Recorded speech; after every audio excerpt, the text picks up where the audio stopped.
এভাবে বিচ্ছিরি করে কেউ কি আলতা দেয়? তোকে মাসে মাসে মাইনে দিয়ে রাখি কি এই জন্য? অকর্মা ঢেকি, যখন একটা কাজ ঠিক মতো করতেই পারবি না তাহলে তোকে এখানে রাখবও না। এখনই এই মুহূর্তে আমার চোখের সামনে থেকে তুই দূর হয়ে যা। তোর মুখটাও আমি আর দেখতে চাই না। যখন শুরুতে তোকে কাজে রেখেছিলাম তখন তো খুব ভালোই কাজ দেখাচ্ছিলিস, বলেছিলিস তখন কোনো কথা বলারই আমাকে সুযোগ দিবি না। এখন দিন দিন তোর কাজের যা ছিঁড়ি হচ্ছে, আমার বাড়ি থেকে তাড়াতাড়ি তুই বের হয়ে যা। তোর মতো এরকম অকর্মা ঢেকিকে রেখে আমার এই বাড়ি নোংরা করতে চাই না। মালকিন, আমি তো ঠিক মতোই আলতা দিয়েছি। যদি আলতা দেওয়াতে ভুল হয়ে থাকে তাহলে আমাকে ক্ষমা করে দিন মালকিন। দয়া করে আমাকে কাজ থেকে বের করে দিবেন না মালকিন। আপনি তো জানেনই আমার স্বামী নেই, ছোট একটা বাচ্চা আছে ঘরে। তোর ঘরে কি আছে না আছে সেটা তো আমার দেখার বিষয় নয়। আমি কোনো ভুল একদম সহ্য করতে পারি না। আমি চাই সঠিক করে কাজ কর তোরা। কিন্তু তোর একবার যখন ভুল হয়েছে তখন তোর বারবারই ভুল হবে। আমার মেজাজ চরম পর্যায়ে যাওয়ার আগে এখান থেকে তুই তাড়াতাড়ি চলে যা। তোদের মতো গরিব ছোট লোকদের আমি এমনিতেই সহ্য করতে পারি না। তোদের যে কাজে রাখি সেটাই তোর সাত কপালের ভাগ্য। কোনো দিন যেন তোকে আর আমার বাড়ির সীমানায় না দেখি। আমি হচ্ছি এই বাড়ির একমাত্র মালকিন, একমাত্র উত্তরাধিকারী। আমি কাউকেই পরোয়া করি না, কাউকেই না। মা দুঃখী, কি করছিস রে মা? তোকে কিছু কথা বলার ছিল আমার। এই তো মা, কিছু বেগুন আর আলু ছিল, এগুলো কাটছিলাম। রান্না বসাতে হবে তো। হ্যাঁ মা, বলো না কি কথা? তুমি কি আবার সেই বিয়ের কথা বলবে আমাকে? আমি কিন্তু আগেই বলে দিলাম আমি বিয়েটি করতে পারবো না। তোমাকে ছেড়ে আমি কোথাও যেতে পারবো না মা। মারে, তোর বিয়ের বয়স হয়েছে। এমনিতেই সমাজের মানুষ একটা মেয়ের বিয়ের বয়স হলে কত কথাই বলে। দয়া করে এবারে তুই রাজি হয়ে যা মা। আমার খুব পছন্দের একটা ছেলে আছে এই গ্রামের। সে তোকে অনেক আগে থেকেই পছন্দ করত। তোর কাছে আমার অনুরোধ মা, তুই এবারে রাজি হয়ে যা দয়া করে। মা, আমার বিয়ে হয়ে গেলে তুমি একা একা থাকবে কি করে বলো তো মা? আমি বিয়েটি করতে পারবো না মা, আমাকে তুমি অন্য কিছু বলো। বিয়ে ছাড়া যা বলবে আমি তাই করব। তোমার তো বয়স হয়ে যাচ্ছে মা, তোমাকে ছেড়ে আমি কোথাও যেতে পারবো না। যার সাথে তোর বিয়ে ঠিক করেছি তার নাম রাজু, তুই হয়তো ওকে চিনিস। ও খুব ভালো ছেলে মা। সে বলেছে কিছু দিনের মধ্যে সে একটু উপার্জন বেশি করতে পারলে আমাকেও নিয়ে যাবে। তখন তুই আমি রাজু একসাথেই থাকবো রে মা। দয়া করে তুই রাজি হয়ে যা। সেদিন পুচির মা আমাকে কত কথাই না বললো। বলছে, কেমন মা তুমি, ঘরে একটা দোষী মেয়ে থাকতে এখনো বিয়ে দিচ্ছ না? তোকে কেউ কিছু বলুক মা, এগুলো আমার একদম সহ্য হয় না। দয়া করে রাজি হয়ে যা না মা। ঠিক আছে মা, তুমি যখন এত করে বলছো তাহলে আমি রাজি। কিন্তু শোনো মা, বিয়ের কিছুদিনের মধ্যেও তোমাকেও কিন্তু আমার সাথে যেতে হবে। আচ্ছা মা, তুই কোনো চিন্তা করিস না, খুব তাড়াতাড়ি আমরা সবাই একসাথে থাকবো, কেমন? শোন রে মা, শুভ কাজে দেরি করতে নেই। আমি রাজুকে বলেছি কাল চলে আসতে আমাদের বাড়িতে। ছেলেটাও এতিম, একা একাই থাকে, তাই সে বিয়ে করতে একাই আসবে, বুঝেছিস মা? আচ্ছা ঠিক আছে মা, আমি কাল তৈরি হয়ে থাকবো। আচ্ছা মা, তাহলে আমি এখন রান্নাটা করে ফেলি, কেমন? তারপর দুজন মিলে একসাথে জমিয়ে খাবো। বেগুন আলুর তরকারি আমার খুবই প্রিয় মা, তুমি তো জানোই। হ্যাঁ রে মা, আমি তো সব কিছুই জানি তোর কোনটা প্রিয় কোনটা অপ্রিয়। ঠিক আছে মা, এখন তুই রান্না কর, আমি ভেজা কাপড়গুলো বাইরে রোদে শুকোতে দিয়ে আসি। ঠিক আছে মা, তাহলে তুমি যাও, কেমন? বাবা রাজু, তুমি তো সব কিছুই জানো বাবা। আমার মেয়েটার বাবা নেই, তোমার হাতে আমার সরল সোজা মেয়েটাকে তুলে দিলাম বাবা, তাকে তুমি সুখে রেখো। আমার মেয়েটা খুব ভালো মেয়ে বাবা, তোমাকে কোনো দিনও কষ্ট দেবে না। মা, আপনি তো জানেন আমারও মা বাবা নেই। আমি দুঃখীকে কোনোদিন কষ্ট পেতে দেবই না মা। আপনি নিশ্চিন্তে থাকবেন মা। আর কত করেই তো বললাম চলুন না মা আমাদের সাথে, কিন্তু আপনি বলছেন কিছুদিন পরেই যাবেন। না রে বাবা, আমি কিছুদিন পরেই যাব। তোমাদের জন্য প্রার্থনা করি তোমরা সব সময় সুখী হও। মা, আমার সাথে চলো না তুমি। তুমি তোমার জেদ ধরেই থাকো মা, আমার কথা একবারও তুমি শোনো না। শোনো মা, ঠিক মতো খাবার খেও। আর আমি 2-3 দিন পর তোমাকে আবার দেখতে আসবো। আমার তোমাকে ছাড়া কিছু ভালো লাগে না মা। তোমাকে ছেড়ে আমি কি করে থাকবো? ছোটবেলায় বাবাকে আমি হারিয়েছি, এখন তোমাকে ছেড়ে অন্যের বাড়িতে যেতে হচ্ছে।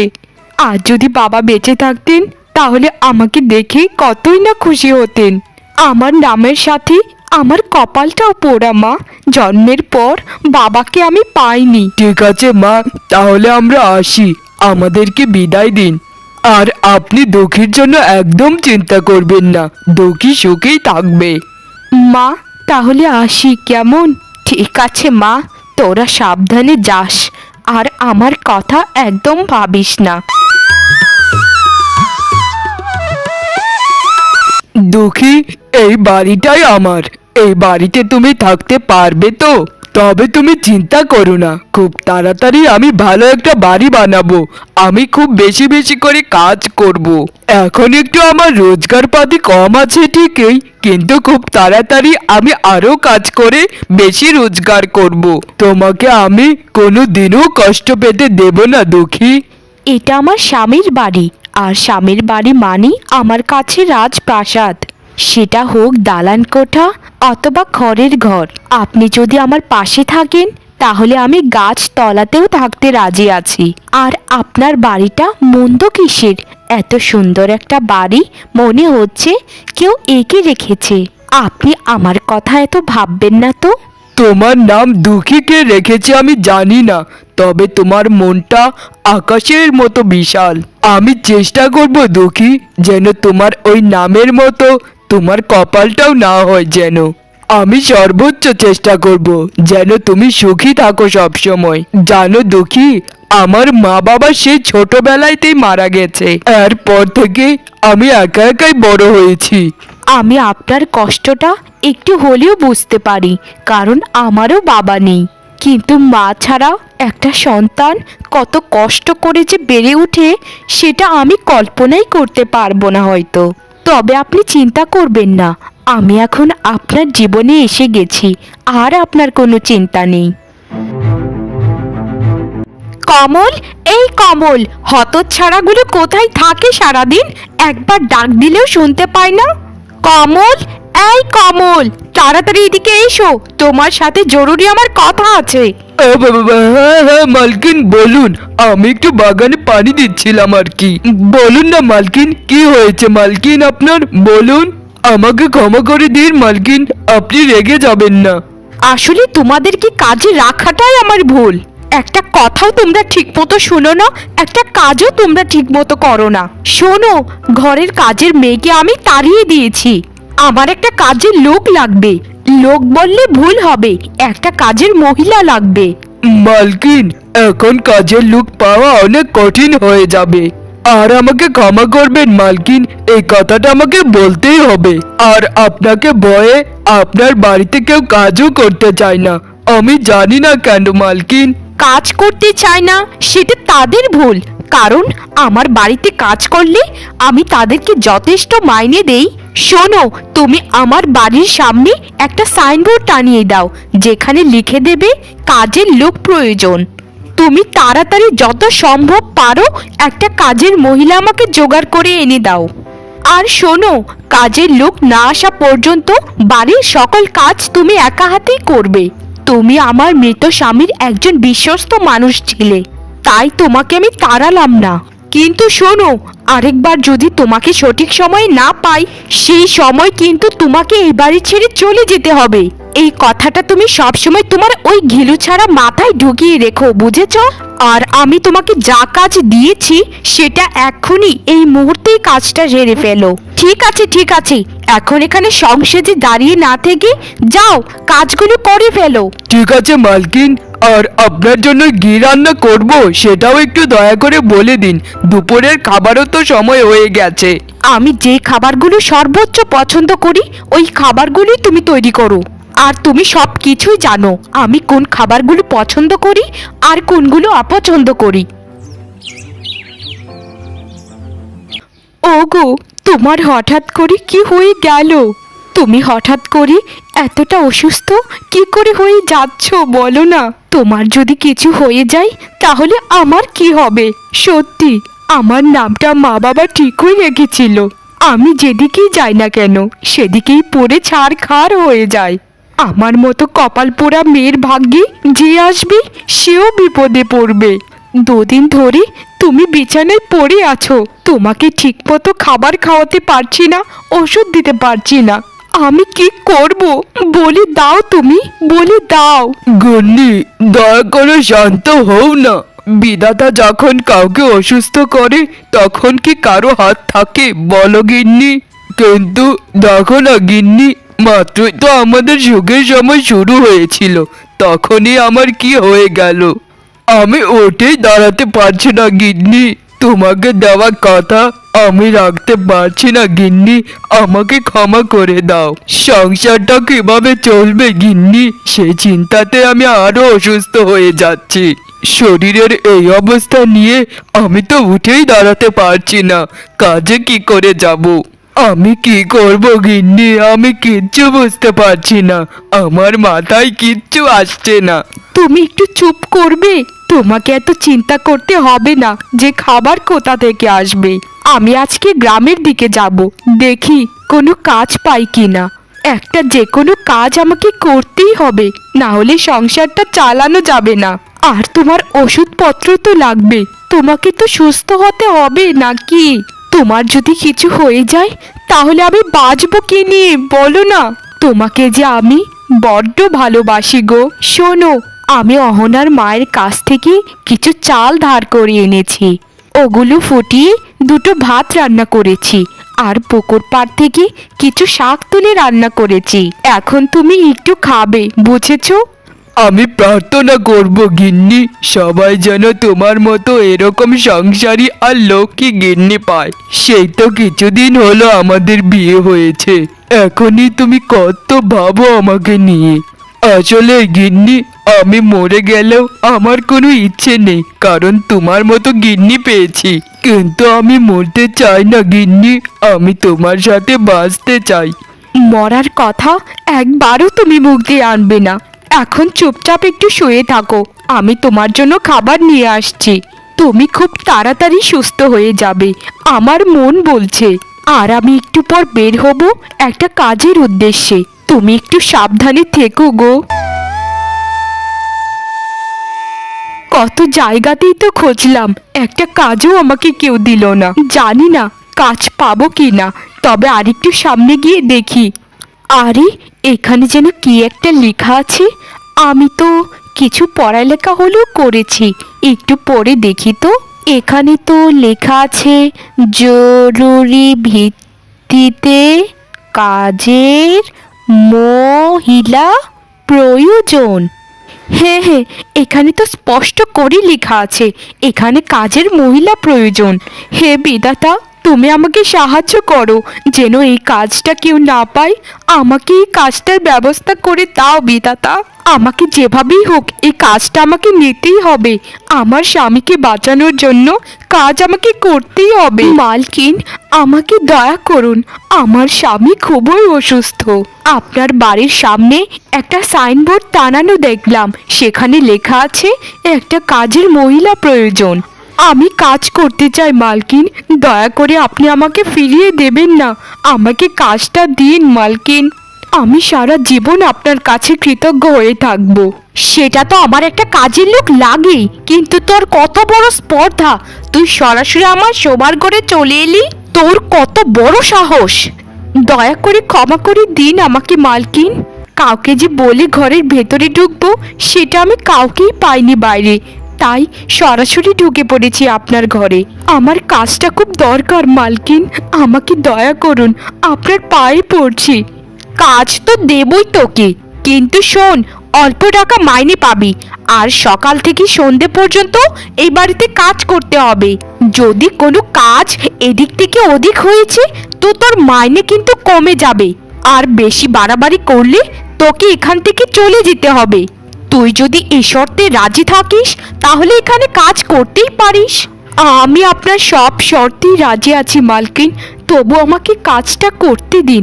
আমার স্বামী খুবই অসুস্থ, কাজটা না করতে পারলে আমার স্বামীকে হয়তো বাঁচানো যাবে না।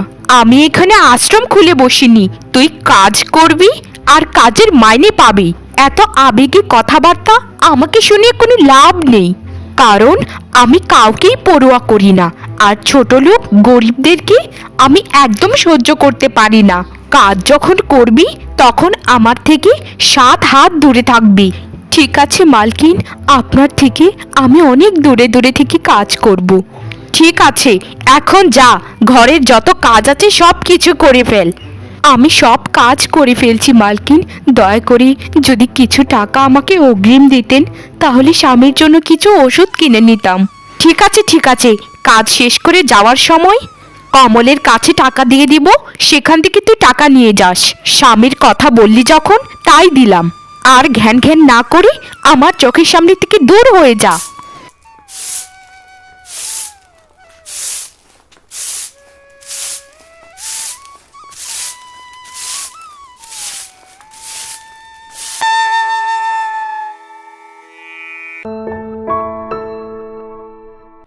আমার খুব কষ্ট হচ্ছে, এতটা অসুস্থ আমি কি করে হয়ে গেলাম।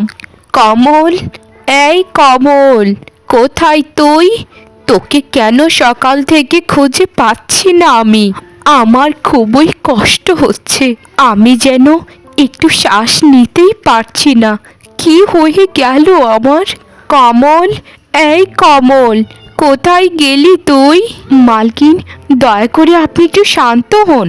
ডাক্তার সাহেব আপনাকে দেখে গিয়েছেন একটু আগে, আপনি তখন অজ্ঞান হয়েছিলেন। বলেছেন আপনার সঠিক যত্ন নিতে হবে, না হলে আপনার খুব বড় একটা ক্ষতি হয়ে যাবে।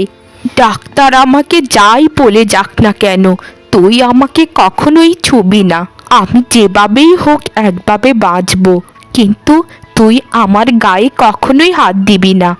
মালকিন, দয়া করে আপনি একটু নিজেকে সামলান, আর আপনার অসুখটা অনেক ছোঁয়াচে। এই বাড়ির সবাই আপনাকে ছেড়ে চলে গিয়েছে, তাদের নাকি শরীরে এই রোগ ছড়াবে, কিন্তু মালকিন আমি আপনাকে ছেড়ে যেতে পারবো না, কারণ আমি আপনার নুন খেয়েছি, তাই আপনার সাথে বেইমানি আমি করতে পারবো না। সবাই চলে গিয়েছে মানে?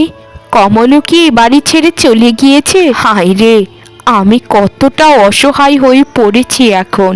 আমি বাঁচতে চাই, যে কোনো মূল্যে হোক, আর আমার সকল সম্পত্তির বিনিময়ে হোক। আপনি বাঁচবেন মালকিন, আপনি বাঁচবেন। আপনাকে যে কোনো মূল্যে হোক আমি সুস্থ করে তুলব। তুই আমাকে কেন করবি সুস্থ? আমি তোদের সাথে কত খারাপ আচরণ করেছি, তবু কেন আমাকে বাঁচাতে চাস বলতো? আমাকে ছেড়ে দে না, আমি মরে যাই, এটাই ভালো। এই দুনিয়ার বোঝা হালকা হয়ে যাবে। দয়া করে এসব কথা বলবেন না মালকিন, মরার কথা মুখ দিয়েও আনবেন না। আমি আপনার কাছে হাত জোর করে বলছি, আপনি দয়া করে আপনাকে সেবা করতে দিন আমাকে। আপনার জীবন অতি সংকটে আছে। দুঃখী রে, তোর সেবা যত্নে আমি এতদিন পর দুনিয়াটাকে স্বাভাবিক দেখছি। তুই যদি আমার সেবা যত্ন না করতিস, না হলে আমি এতদিনে উপরে থাকতাম। আজ নিজেকে কেন জানি না এত ছোট মনে হচ্ছে, যা বলে বোঝাতে পারবো না। আমরা মানুষরা কত অসহায়, কিন্তু আমি কত অহংকারই না করেছি। মালিককে সেবা করাই আমার ধর্ম মালকিন। বিধাতার কাছে কত প্রার্থনাই না করেছি যেন আপনি তাড়াতাড়ি সুস্থ হয়ে যান। বিধাতা আমার ডাক শুনেছেন মালকিন, আপনি সুস্থ হয়ে গেছেন। দক্ষিরে, আমাকে তুই ক্ষমা করে দে বোন। আমি তোকে কত অত্যাচারই না করেছি, কত কথাই না শুনিয়েছি, আর দিন শেষে তুই আমার পাশে থাকলি। তুই আজ থেকে সখীর বোন। তোর মা আর তোর স্বামীকে এই বাড়িতে নিয়ে আসবি, বুঝেছিস দুঃখী বোন? আমরা সবাই মিলে বাকিটা জীবন একসাথেই থাকবো। আমারও তো কেউ নেই। না মালকিন, এরকমটা হয় না। আপনার ঘরে এত বড় বাড়িতে আমাদের মতো গরিব মানুষরা থাকতে পারবে কি? কেন থাকতে পারবি না দুঃখী? আমি যদি তোর বোন হতাম তাহলে কি তুই আমাকে ফিরিয়ে দিতে পারতি? তোকে হাত জোর করে বলছি দুঃখী, আমাকে তুই ফিরিয়ে দিস না বোন। আমি চাই বাকিটা জীবন সবাই মিলেমিশে থাকবো। ঠিক আছে, আপনার কথাই আমি রাখবো। কাল সকালে সবাইকে নিয়ে বাড়িতে চলে আসবো। দুই সখী দুঃখী বোন মিলে একসাথে